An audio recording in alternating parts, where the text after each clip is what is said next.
Welcome to the Rainmaker Podcast, a show for people who are obsessed with all things marketing. I'm your host, Veronica, Romney, certified master marketer, international keynote speaker, workshop facilitator, and the author of a new book called Identity Marketing. Each week, I interview rainmakers from brands big and small to pull back the curtain on what's actually working in marketing today. We dig into real-life wins and losses and their very real consequences, and get into spicy discussions of marketing controversies and opposing philosophies. This is the real marketing thought leadership you've been looking for in your ears on demand. This is the Rainmaker Podcast. You guys, I am a smitten kitten with this next guest, Kathryn Dobbs, Senior Vice President, Chief Marketing Officer at the Columbus Blue Jackets hockey team, specifically. She is lovely and a total badass. Wow, we had a really, really good conversation around sports marketing. I asked her to drop me into her schedule. What does her Monday look like, her Tuesday, her Wednesday? What does it look like to manage all of these different, what I would say, buyer types? And she's like, well, really in sports marketing, you have two products. I'm like, oh, right. Like her, just the way that she sees sports marketing, considering that she didn't start in this specific industry, but came into it in a really fun, what a great story that she told about how she got into this position in the first place. Like having her perspective, I haven't heard it said this way before. And I'm kind of obsessed with all things sports marketing. So I was just taking my own selfish, furious notes. And then we got into the real. Like, what is it like working in such a demanding space when you're also a single mom, when you're the only woman, there's so many asterisks on her being a statistical outlier considering her position in this industry. You're going to literally love this conversation as much as I did, and you'll probably have a girl crush on her like I do. So without further ado, please welcome my guest, Kathryn. Kathryn, welcome to the podcast. Thanks for having me. I'm excited to have you.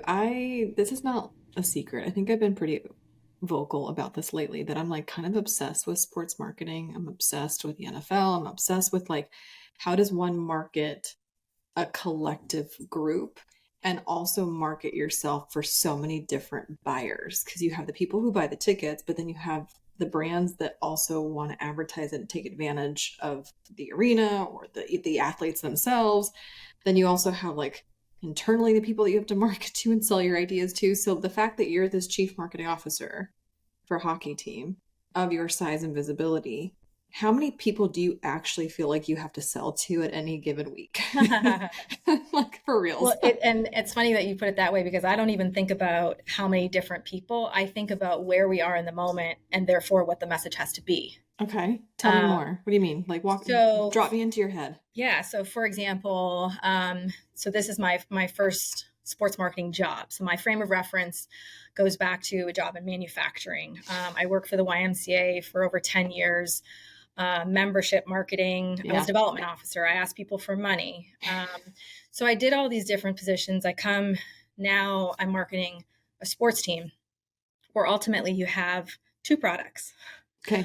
One I can control and one I can't. So as I tell my mother all the time, I am not responsible for the product on the ice, Mom. But the other one is the experience. So you bought a ticket. You came with expectations from the moment you park your car to when you leave tonight. That experience is the piece that I'm trying to control and manage and give you value for. So the dynamics of that, and what I mean by never mind the audience, is where is that product on the ice? Mm-hmm. And where therefore do I need to lead or direct or lean into? So that may mean that the product on the ice, if it's not going very well, I want to talk about the family experience, let you know that, Santa and his reindeer are going to be here. So there's that constant balance. And then, ultimately my job is to build confidence in the marketplace. So even if the product isn't good at the moment, I've got to tell a story, because fundamentally, at least for me, I've learned if you market a sports team, the number one thing you better have at all time is optimism. Interesting. Right? If you lose optimism, then it becomes very, very difficult. So no matter who we're talking to about what, it's leading with building confidence in the product on the ice and where we're going and why you want to be part of it. And so those dynamics can be very different. You're on a 10-game winning streak. I can be talking about something else versus a tough season. And now I need to focus in our off ice activities and why you should care that Columbus, Ohio has a professional sports team, because I want you to feel at all times, thank goodness the Columbus Blue Jackets are here in Columbus. Because of them, we have these opportunities, and this is good for our community. And I have a great place to take my family. So there's just the complexity of that is certainly for me been something I've been trying to wrap my head around for 10 years here now, and I'm still trying to wrap my head around. Yeah. Well, yeah, for many reasons. Because, so for example, I just did a podcast yesterday with like an online expert, and the online industry or online entrepreneurs or personalities or personal brands, 2024 was really hard for them. But then I also kind of push back because I'm like, well, the reason people weren't buying from you was like, when's the last time you changed your messaging? When was the last time you changed your positioning, your gift wrapping of the thing that you're doing for the 12th time? And you know what I mean? Like, of course people aren't buying. They've seen it time and time again. You haven't done anything different. So it's like kind of lazy. Contrast to what you're expressing literally right this moment. How often are you repositioning, remessaging the same thing?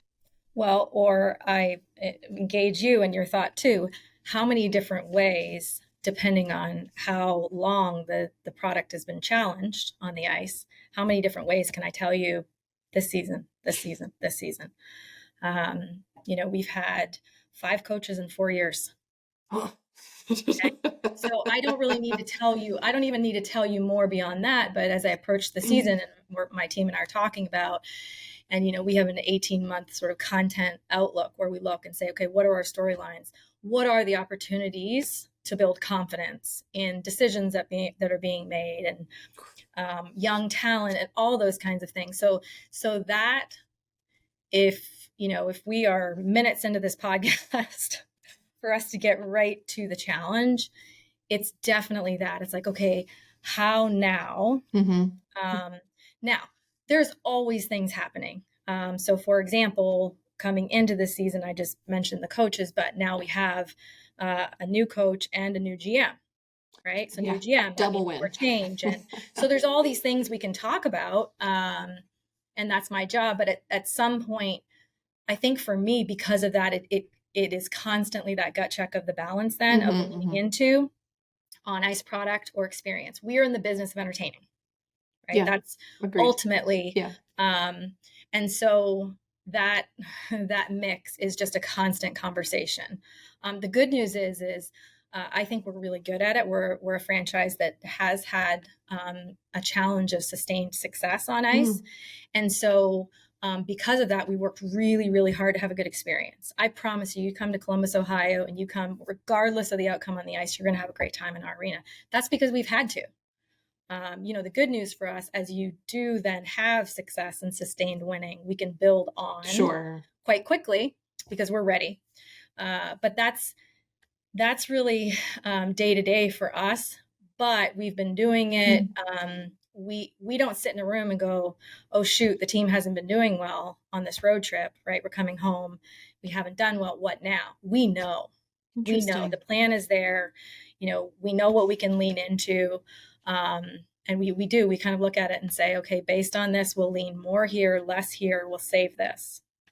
And so I'm fortunate because the leadership group I have, they're just amazing. They're all very good at what they do.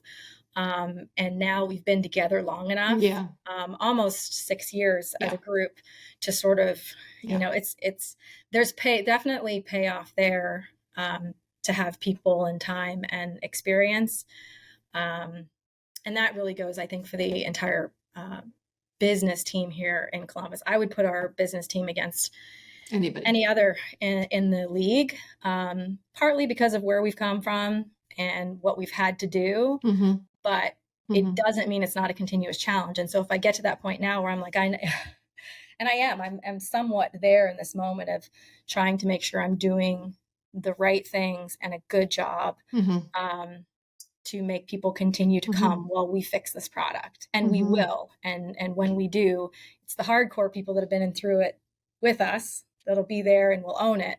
But those fringe fans and those casual fans, it can be super challenging right now. Gosh, okay, there's so much to unpack. Let's just break this down. Thank you also for being like super honest and like radically honest. Like I love it. So again, being the position that I'm in, that I get to interview so many cool rainmakers in so many different sectors and different industries, it's always fun to like kind of compare and contrast. Like when you look at a retailer's marketing calendar, you're like, oh, how many times can you like talk about the same vacuum or whatever, right? So it's always fascinating how they do that and they tie that with holidays. Then I think about the online industry. They usually look at their pre-launch time frame as 4 to 6 weeks. I think about the movie industry, what, 120 days before opening night or opening weekend. You just said 18-month content calendar, 18-month round. Oh my gosh, that's really, really long. And not only is it 18 months, the way that you're describing it, it's like there's plan A, B, C. Like we got all of the, like if the decision tree has been made. Teams going well, go left. Teams not doing well, go right. Like all the funnel scenarios have been pre-thought, pre-strategized. And then you are now, correct me if I'm wrong, you have the flexibility to be agile in the moment if And something else were to, opportunistic. yes, 100%. exactly. And things happen, right? There's, I was having a conversation with someone recently. And I'm like, man, we spend all this time. I think the benefit for us in that is that we are very cyclical, right? So we know the season, we know the off season from the minute the season ends, or maybe earlier if you're not going to make the playoffs, you're already planning for next year, right? And so we do all this planning all summer long. So ultimately, we've planned as much as we can by the time we drop that puck for opening night. But then that's where that being flexible, being agile comes in. It's probably like 70-30 in a conversation I had the other day, where you're planning about 70% of it and then the rest is dependent. So, and then because the calendar does become cyclical, whether that's in arena commitments, activities, events, and especially now, like I said, working with this particular group for about 6 years now, we are in a position where we're adding, refining, and changing, right? We've sort of done this a few times. I feel like it's not even a year to get acclimated, right? It's 1 year where you look at something and go, okay, I think I know what this is now. Year 2, you do it thinking right? And then at the end of year, okay, now I sort of see, I'm going to go into year 3. Yeah. And so I think that helps. And then because of that, when you pinpoint what our job is, then there's those opportunities to go longer, like an 18-month plan. Can you, like if I were to join the team tomorrow, what is that, like the structure or the system or the meeting schedule of your team Monday through Friday where you are capitalizing on the opportunistic moments? Like what's happening? Because one of the things that I don't know if it struck you like it struck me when we were watching Savannah Bananas talk on stage about like his cadence and where his team they come in on like Tuesdays or Wednesdays like the SNL group does, and they all have like the stupidest ideas, but there's no such thing as a stupid, like they have this cadence for creativity. How do you, if I literally got hired tomorrow, what would that look like in your office with this beehive of yours? Well, there's several opportunities through the week. So Monday is when I meet with my senior leadership group. And then, so you have your standard everything in the pipeline, what's happening, what we're doing, from marketing and PR, content, production, business intelligence, broadcasting, all these people are in the room. And so from a cadence of meeting, I have the leadership group on Monday, plus one-on-ones with executives in the afternoon. On Tuesday, it's revenue. So that's the time when we come together with the revenue side. So back to your questions on partnership and sponsorship, right? And where people want to align brands. So that's kind of Tuesday. Those are the scheduled meetings. And from that become all the brainstorm sessions where the teams get together and say, okay, what can this partnership look like? Wednesday, content and branding. I have a smaller group. We talk. That's more trying to be proactive in identifying opportunities. Thursday, another leadership meeting, more executive one-on-ones. What's interesting though is, so today I had a meeting with some of the folks to talk content and branding, but just this morning I learned we have a player going to the hospital, to visit a police officer who was in an accident here. So there's an example where today, boom. And then immediately in those next meetings, so we have a behind the scenes show called Behind the Battle, where we cover the journey of our team and try to tell a great story of love storytelling in how we're sports. growing. Yeah. So that's perfect off ice content. Yeah. So then immediately that team in production will begin to look and see where that fits in. They have a meeting I'm not in that is probably one of the most important meetings. The content meeting is probably one of the most important meetings of the week, where they're looking at what is in the pipeline. And there can be storylines from, the last game, the next game, sure, the call-ups, the injuries, the fitful on the ice. So there's always a lot going on. I don't think we ever have to sit in a room and be like, we have nothing to talk about. No, the opposite. Yeah. And so then it becomes that's where you're grounded by those goals to say, what are we trying to achieve here? And it could depend on, where things are for the team. Do you, I want to say this with sensitivity, but I really want to know the answer. Like, because everybody's watching, everybody's a fan, everybody's participating, whether they're in these meetings that you're describing or they're even a marketing personnel. Like, how much do you, in a chief marketing officer position, a senior vice president position, do you also have to filter the non-marketing voices who want to have influence on what marketing in your department is doing? Well, it's interesting because I think that in itself is a leadership decision, right? On how you lead. So I will tell you again, and I'm pretty open on these things. If you talk to my team, some of my team would feel like I'm too open. I allow too much of that. Too many voices. Okay. But it's the experience I've had. The thing is, because I didn't come here with the sports background and I oversee areas where I don't have technical expertise. Okay. So I really lean into the people who know their specialty to ask the questions. And even if you are not directly in maybe that agenda item, I'm still trying to draw on what you've seen in the last 25 years, because I've had people who've been here a long time. And so that certainly is a balance. I think ultimately what they would also say, though, is, well, I want to hear it out and take all that. At the end of it, it is my job then to drive the decision, and we accept and move on. And I think our group has gotten a lot better. One, about being productive, right? The biggest fear I feel like is bringing all these people together is you come together and there's always that balance of, updates versus what we need to discuss. But then there's constantly that moment where when you get to that item, who should be part of it and who shouldn't. Yeah. And for me, then what I have ultimately decided to make those Monday meetings what they are is, we're it. That group on Monday I meet with, all things. You don't stay in your lane, by the way. You can be part of the production team. You can be, but we own the brand, right? So on Mondays, when we're in that room, ultimately it's us, your room, and that's it. And there's times too where things come to the meeting, and I'll have to remind the group, like, guys, we're it. There's nobody else to go to here, which is interesting too, right? Ultimately, the buck stops here. Yeah. And so that can go two ways with the group.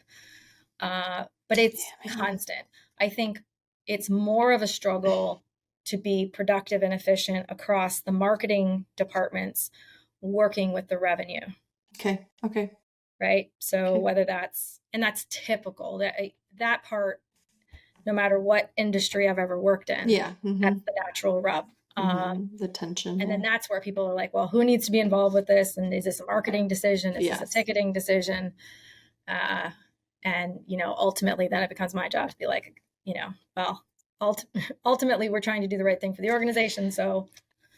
Well, and that's what's interesting too. And I've seen this debate occur, like you said, across different industries, whether it's a software-based organization or, a service-based organization or whatever, but like, How much does marketing own the product versus just marketing the product? To what degree does marketing's tentacles go into the thing that you're gift wrapping for those to purchase or, say yes to? And this is, I've seen where marketing is fully entrenched in informing what products to make and alter the existing products. And then I've seen organizations where, like, no, this is a product based business. Marketing is like, you should just be happy to be at the table. Like, so I'm curious because I have seen that tension point where you find that is it really just between you and another director or another chief, or is it bigger than that tension? Or and again, when I say tension, it doesn't have to be unhealthy. Yeah. Just like again, just constructive, healthy tension. And I definitely think my experience has been it can be dependent on the players. Yeah. And their background and experience as well. Yeah, fair. I highly respect our chief operating officer. So he and I work together every day in all of these things. And so what I would say is, and we may not agree on those things. Sure. But this is why I say I believe we're a high functioning business development team, like here at the Blue Jackets, because we can get in the room, we're going to have those conversations, we're going to debate some of those things, but ultimately he and I both sign off on everything. That's cool. Whether we like it or not, but it and I think it's worked for us. I think so. In this position, what's been different for me is this is my first time overseeing a senior leadership team. So if I was an executive or vice president, but now I have a team of vice presidents. Right. And I've learned a lot and think about it a lot. A lot of whether personalities. It's how we develop them or how you manage them. Yeah. And so ultimately, what I know is if you believe everyone around that table is trying to do the right thing, sure, we're going to be much better for it, much more high functioning. And I think that's what we have. So there's a back and forth on that. There probably is examples both ways where I think we don't have a say and should, and things we're driving, I don't think we should be.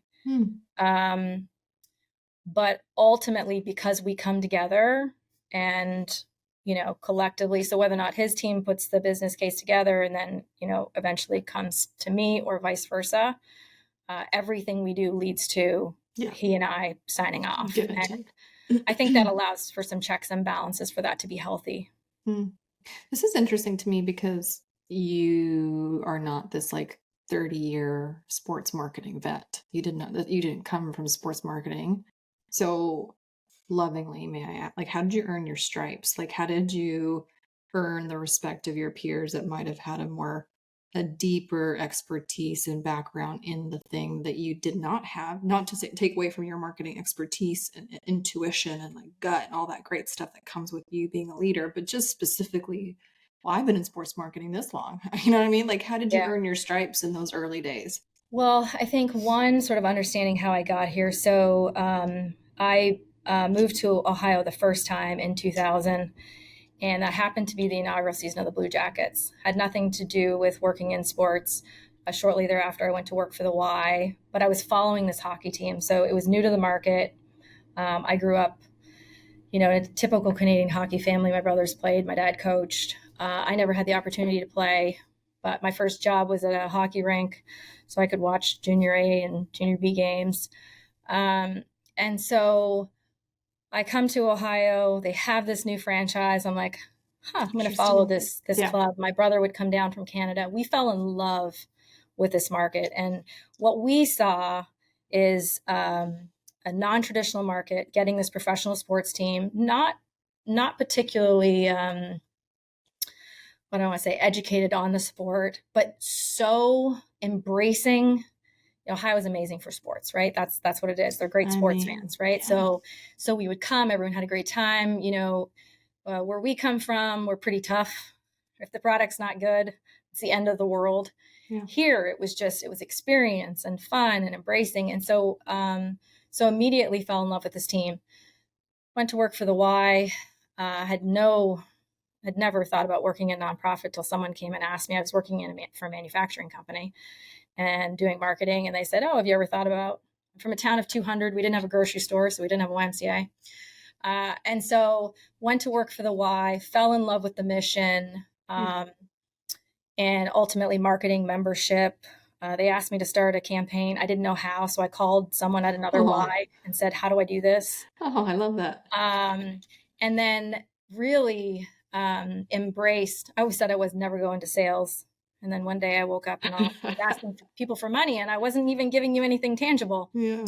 And so my Y career took me around the US, Virginia, to New York. Actually lived and worked on a YMCA resident camp. Cool. An incredible experience. Yeah. Ultimately coming back to Columbus to work for the Columbus Y. But my first call was on the Blue Jackets. They were taking proposals for the Legacy Project around the All-Star Game.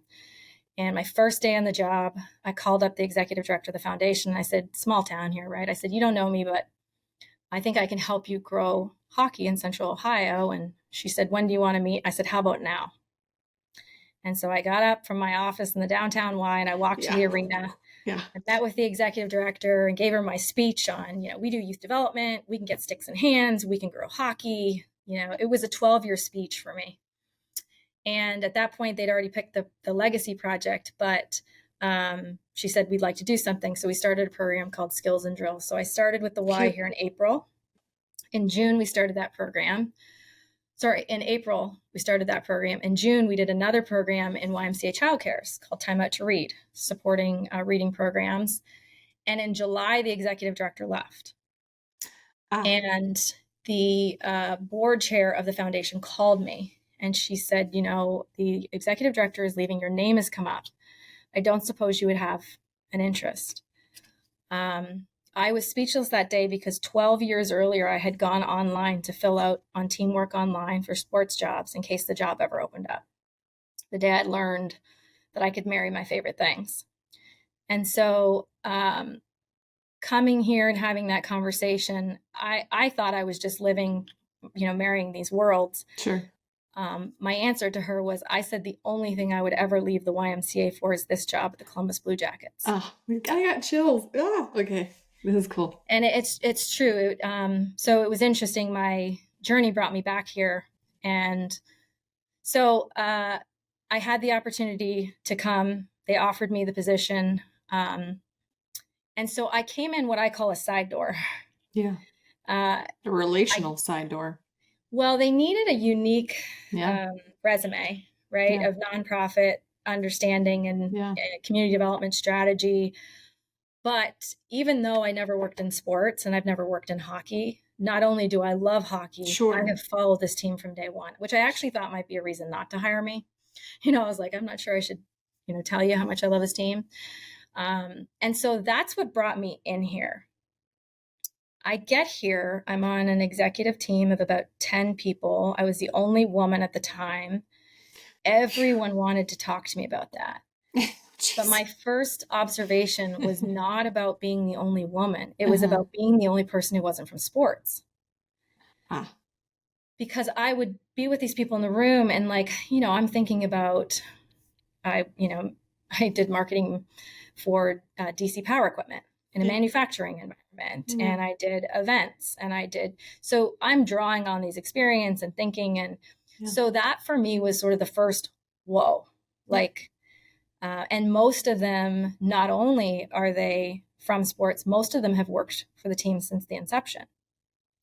So I come in probably a little bit of a disruptor. And then I also had, yes, I'm doing community development. What I was so excited about is now I can do community development, not only, raise money to do good things, but now I get to be challenged for how do you do that strategically and support a business model and build a fan base. So it was a great challenge for me. And so I pushed and pushed on everything we were doing. Yes, we're going to invest, but how does this translate to the business? How does this translate to the business? I grew the team from 3 to 8, I think, in just a couple of years, because I'm saying, okay, fan development, you're going in and giving them a hockey stick, but then what are we doing? And so what is the customer journey for that? And so I just kept pushing and asking questions and raising money and investing money. And having just an absolute ball doing it. But I used to say, we're not the nice people down the hall that just go do nice things in the community. And I think I brought just a different kind of energy and approach to this team, all while understanding that the product has been a challenge here, but also saying, what are we going to do when we start winning? Oh, okay. So we can say, well, until we win, here's what you can control, here's what you can't. I'm like, but what happens when you start winning and then we're not ready? So I was just kind of pushing and digging and loving learning this not normal. Nothing about this to me was normal, right? I mean, just every part of this experience. You're drinking from like the fire hydrant of fire hydrants. Yeah, and with just more questions than anyone wants to answer or can answer. And then, so about 3.5 years in, the president said to me, I would like for you to be the CMO. And my response to him was, let me get this straight. You want me to be responsible for marketing a product we can't control? Because at that point, that's what I'm saying. Like, that's what I'm comparing. I'm like, okay, when I asked you for money, this is what I was, this was the product. When I was DC Power Equipment, when I was selling you a membership, what? And I hadn't, and I'm still, I feel like unpacking this as we started this conversation. Yeah. So that really sort of, I think a couple things. I think one, my energy, interest, different look, not afraid to challenge. Clearly. Was something that was appealing. I will say it was, for some, it was a shock that the person that came in the side door into community development was the chief marketing officer. Yeah. Yep. At the same time, I am well aware, and some days I think it's an advantage and some days it's a disadvantage. I am a product of the brand. Right? I'm a day one Blue Jackets fan. I'm from Northern Ontario, Canada. I have no ties here. I happen to move here.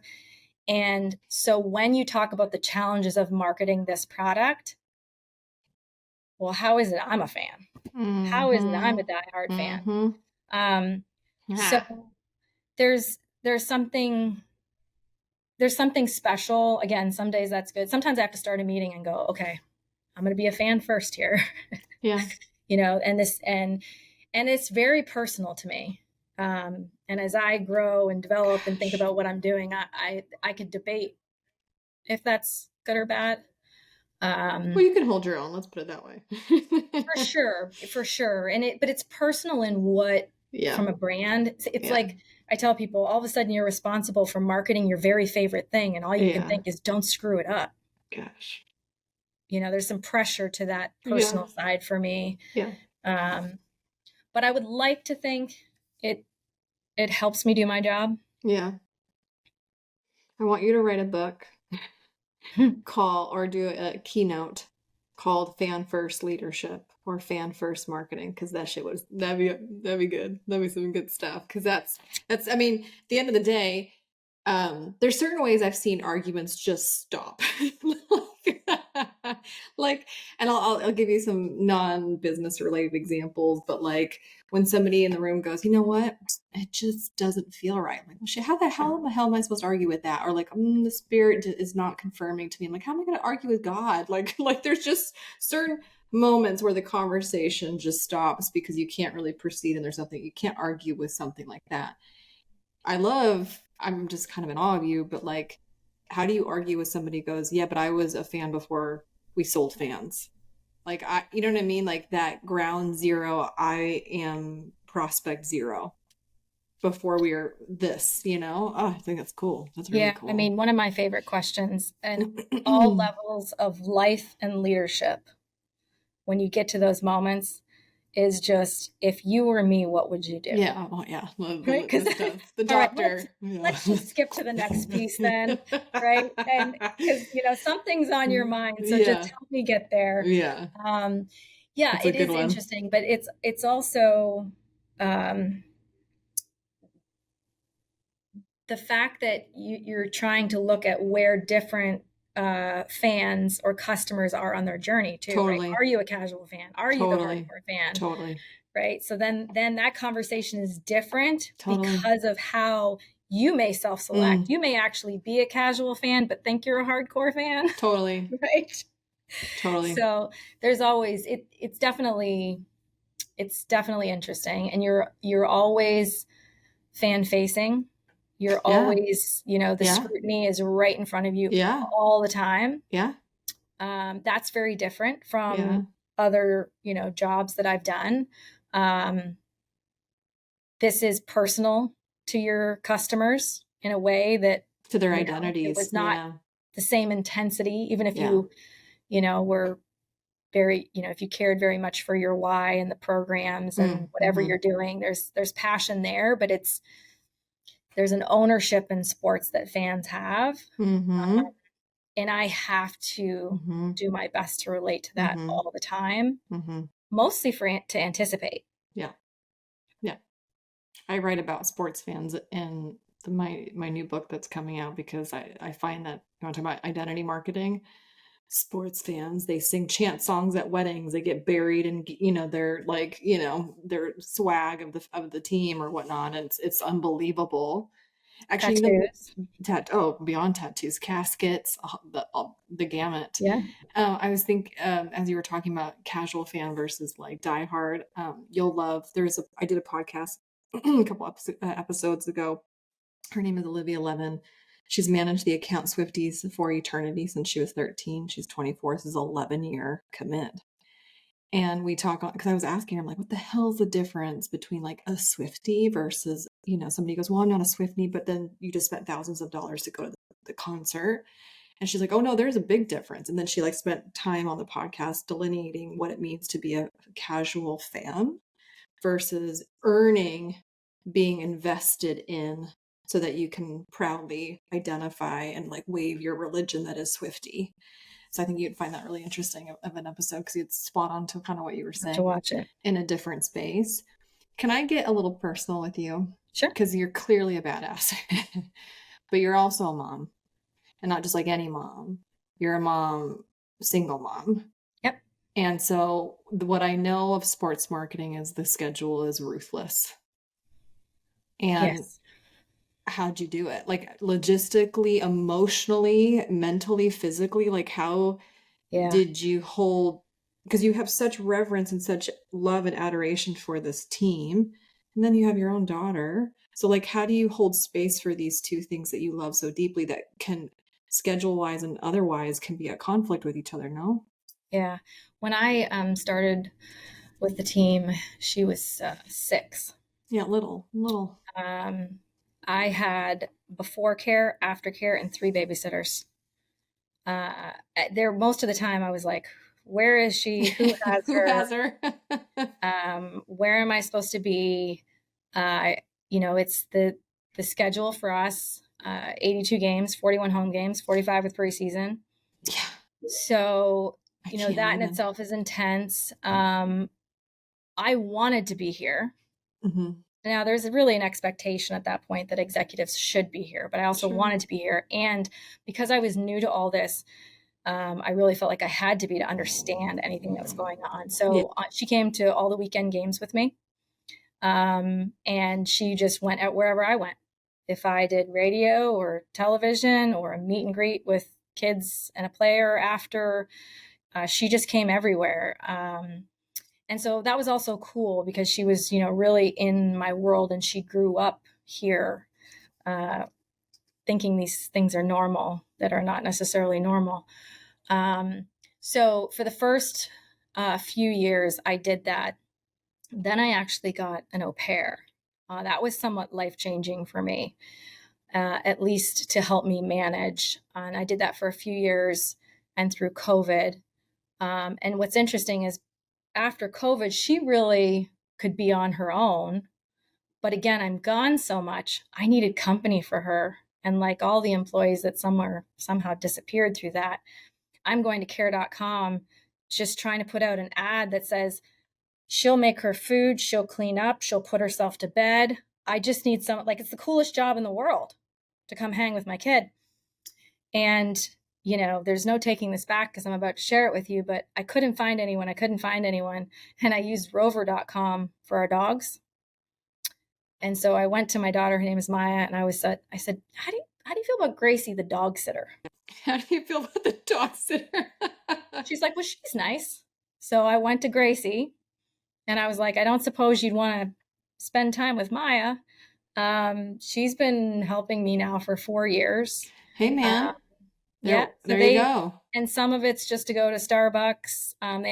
She's kind of like a big sister to her. Now, I will say, right from when she was young until now, we had a deal, which was, if you don't think mom is present enough, I want you to talk to me. Ooh, the call And out. I can tell you, every season, there are a couple times in the season where she might say to me, hey, do you think you could miss the game?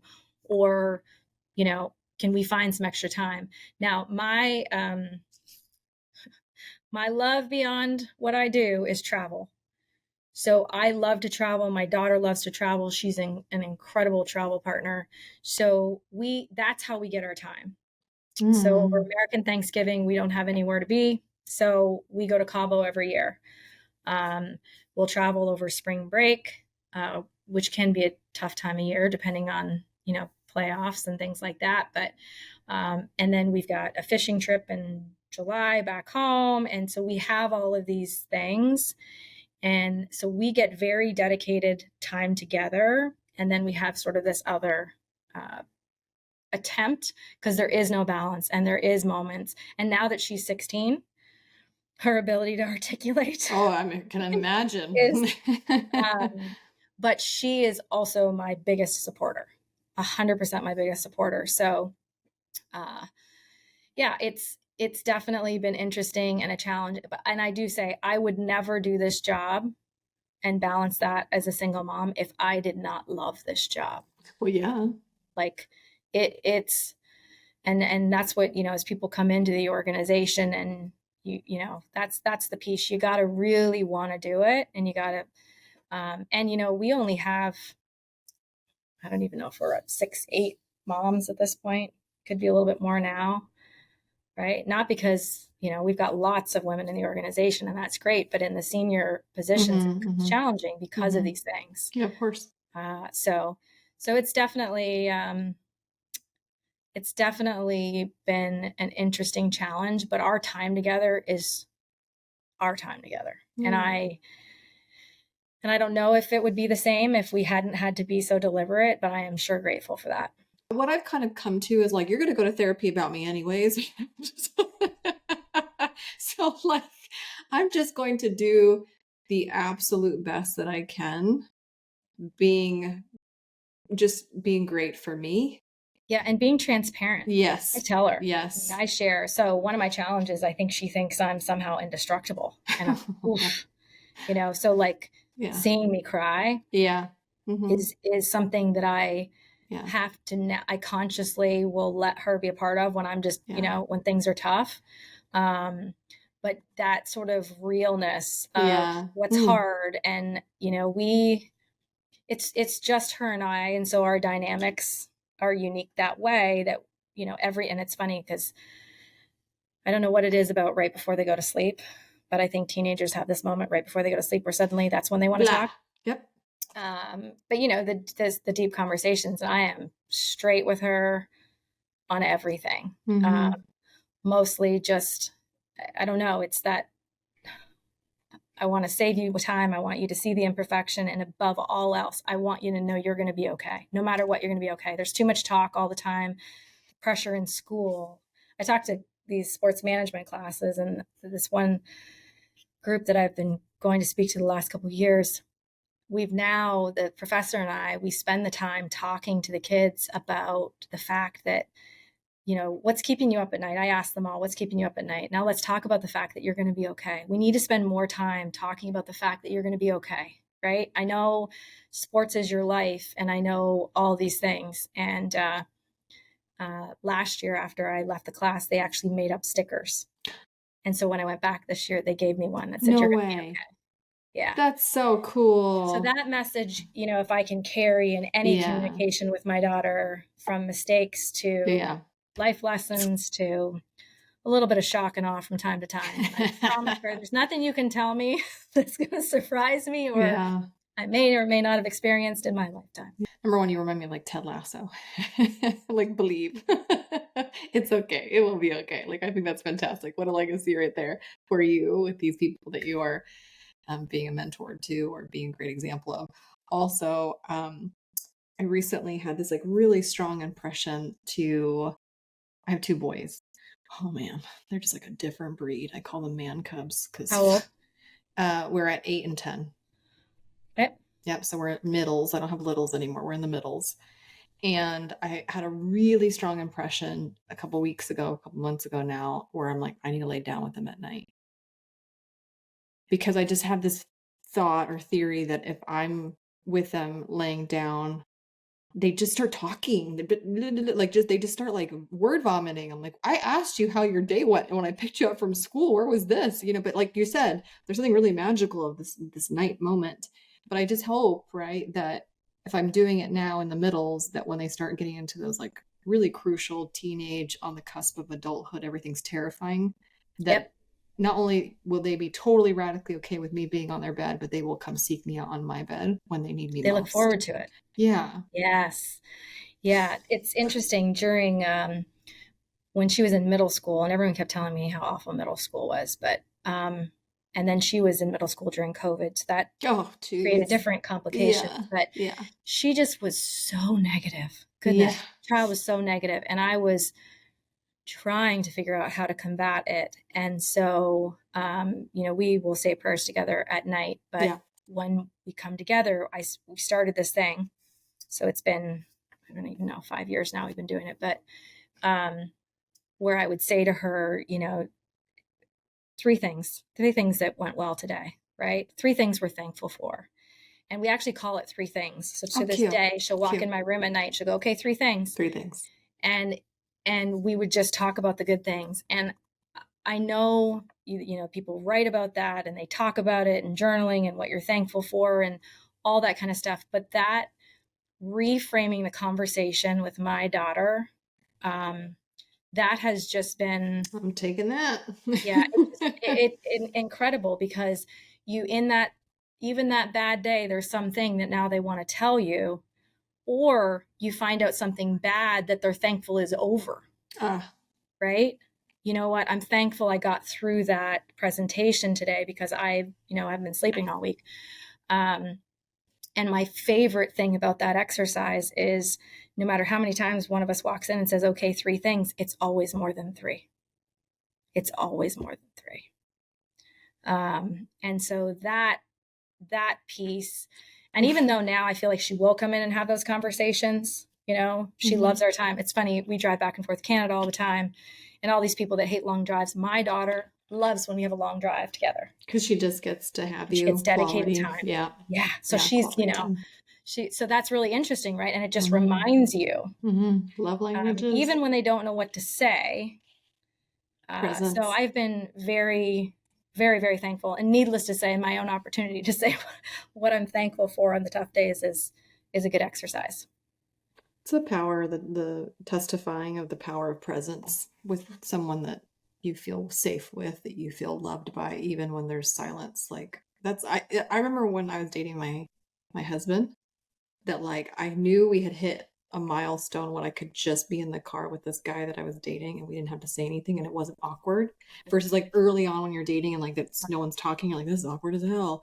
Like I knew that we had hit that moment. I'm like, ooh, there's a maturation that occurred in this relationship.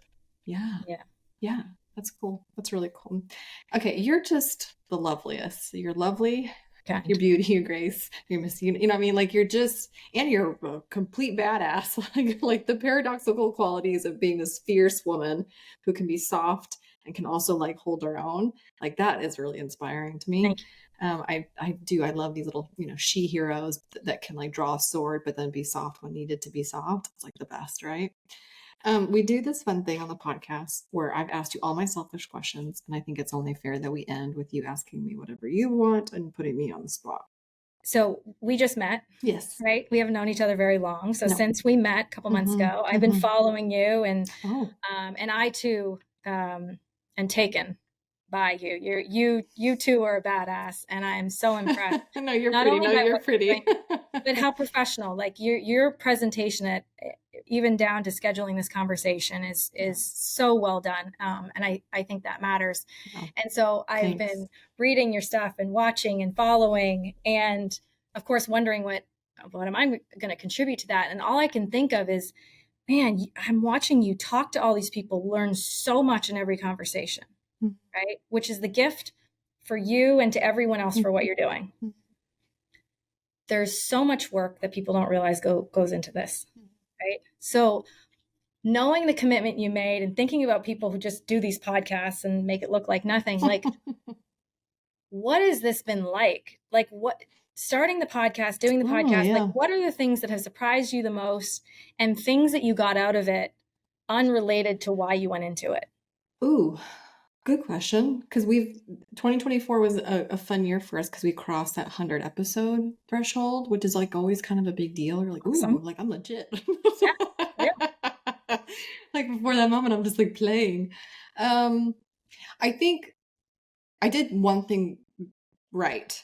I'll give myself credit for this. I did not go into the podcasting game with any type of desire for traffic. Like I knew that for a fact. Like I know some people will do social media or they'll do certain platforms with the intentions of like amassing as many eyeballs and followers and subscribers and just people. Like I just, visibility. I was really sure that I did not care or want or like I didn't care if anybody listened to our podcast. I just wanted to do it. Like literally, that's all I wanted it as a relational tool. So the thing that surprised me, to answer that second part, is I have asked some pretty big people, and all but one person has ever asked me how many downloads I have to qualify whether or not they would come on the show. Wow. Only one. Not the former US presidential campaign manager, not the guy who's 23 books published, 34 languages. Like some of the biggest people that I've had the chance to like have a really cool conversation with didn't care and never asked to qualify whether or not it was worth their time, except for one. And it wasn't a surprise when it happened. That guy. So like that was a big surprise because I think that was my fear, is like, why would they want to go on my podcast? I have less than 10 episodes. I have less than any number of episodes. Are they going to ask me to like justify to come on? And so that really surprised me, that just having the gumption to have a platform or have a show gave me a level of respect that I don't think I earned, but maybe it was like perceived earned. I don't know. So that one surprised me. And then I am fearless and just wanting to talk to people that I think is cool. So I don't have a problem putting myself out there saying, can you be on the show? I would love to talk to you. I would love to get to know you. And I don't care if anybody listens. And if they listen, it's cool. But that's what makes it great. Yeah, well, it's fun for me because then that's why I enjoy doing it. It's a lot of hours. That's certainly a lot of time. But if all I do today is just one podcast episode with you, like, oh, it's the best day ever. Like, it's really enjoyable for me. Then what's come out of it, like having Mandy listen to my podcast and inviting me to be at the gathering, that was probably one of the biggest highlights from this podcast, just because everybody was representing a big company. Like, you're the CMO of this company. You're the CMO of this. I'm like, I'm Veronica from Veronica.com. Like, so it was really cool. And that wouldn't have happened had I not had this That's podcast. so amazing though, that it's funny how the way you just described yourself, right, is the way I would describe myself. I mean, to be in the room, right? You're like, I don't know, who am I with all these sort of people, right? Huge Except people. I'm looking at you and I'm looking at everything you've done and I'm like, wow. Yeah. Right. Aww, so that's an interesting perspective. That's an interesting reminder. Whenever I do these, whether that's talking to a class or doing a podcast, doing a panel, the thing that people always say to me, and it's giving me a little bit of a complex, is like, you're so real. Like, you're so real, right? And it's interesting because you're like, is that good? Is that bad? But when I hear you say, right, you're going to do what you want to do because you want to do it. Yeah. it's amazing how that's what makes you great. It's liberating is what it is too. Yeah. I think there's just so much other stuff out there anymore. And when you can peel back and be real and open. And my favorite is when people tell me you're so vulnerable. I'm like, I don't know that that's a good word either. But you say that and then you're like, okay, well, that's as real as it gets. Yeah. Right. And then the value and the people that you connect with in a very real way changes. I got to record with Seth Godin, who is, the GOAT, like one of his qualifiers in doing what he's done for such a really long time. Like just different questions I was asking him. He's like, he likes to pose the question, would you be doing what you're doing even if you didn't get paid? And I was like, damn. He's like, that's how you can tell people their sincerity. You want to talk about vulnerability, authenticity, like, right, being genuine. He's like, how many marketers do what they do because it pays them an obscene amount of money, but the second the money is gone, they wouldn't be doing that. Yeah. And I was like, ooh. And so I thought about that. Like, if nobody listened to this podcast, if nobody did this, if nobody paid me to do whatever thing, would I still have a desire to want to do and show up for it? Yeah. And I was like, that's one hell of a litmus test of life. Do you know? Sure. My moment is every season when the ice goes in. Yeah. Oh, yeah. Because when I walk in the building, that's such a day. You walk in. Oh, I love that. And that visual. It's like you can smell it. And it gives me goosebumps. And that's my litmus test, right? I'm like, okay. If I still have the goosies.